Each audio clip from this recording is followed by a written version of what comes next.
Consider what you've learned so far about Python fundamentals. You've already gained a substantial amount of practice in working with conditional statements, functions, sequences, and iterations. Now, it's time to step it up a notch. There are plenty of advanced techniques that are based on the above-mentioned basics. So, in the next few lectures, we'll dive deeper and learn how to employ a set of tools that are a must for every programmer, analyst, or data scientist who uses Python. In this lecture, we will focus on the concept of iteration, and we'll introduce the term iterable. Then, we will revise how to execute a loop where we're using a range object as an iterable. Stay tuned, as we will need that for our next lectures. All right, now let's get back into character and begin our work.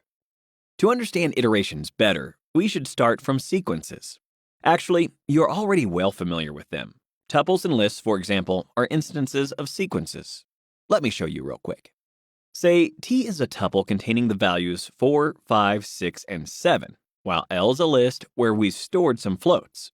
Both of these objects are sequences where the sequence order is determined by the position in the sequence of elements in that object. Thinking about sequences of elements, a string is also a sequence of characters. Therefore, let's also create a variable s, which, apart from being a string, is also a sequence. Then, observe the following for loop. I guess you remember that the body of our loop should be indented, right?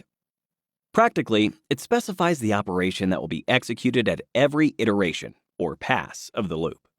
So, for simplicity, we've chosen to just print an element from the tuple t at every pass of our loop. Fine. Now, it's time to go back to the first line. You can probably recall that I is called the loop variable. It is also good to know that you can also refer to it as an iterator variable. However, I am not sure if you are acquainted with the programming term used for t. It is an iterable. For many coders, it might be obvious that we can iterate over a tuple. And they will be right. The reason is that an iterable is, in fact, any object that you can iterate over, or you can also say loop over. Such an object contains distinguishable separate elements, which you can refer to at different steps during a programming operation. In other words, this object represents a stream or collection of separate data values. In the same way, you can try iterating over the list L and the string S. While there are several different contexts when Python would expect an iterable object, perhaps in most cases, the iterable will be some type of a sequence. In the same way, we can generate any sequence of numbers and use it as an iterable in our iterations. Think of the built-in range function. If you need a refresher, you can obtain a thorough explanation of what it is after we run help range in Jupyter.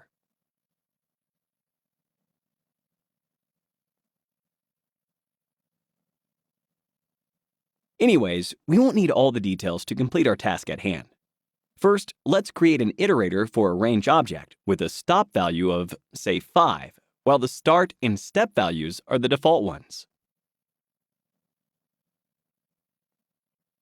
Then, we can use a range object in a loop to obtain the values 0, 1, 2, 3, and 4 as an output. If we decide to print the value of the loop variable at each pass of the loop, this means that what happens in the background here is quite straightforward. Python refers to our iterable, which is the sequence generated by the range function, with the stop value of 5, and then prints each of its elements separately for us. Using the range function is essentially the simplest way to generate an ordered sequence of 5 numbers. Therefore, often when we want to loop for a specified number of times, we simply define the loop as for I in range n, where n is the number of iterations we desire. Great! Keep this in mind for our next video, where we'll focus on using nested loops. Thanks for watching!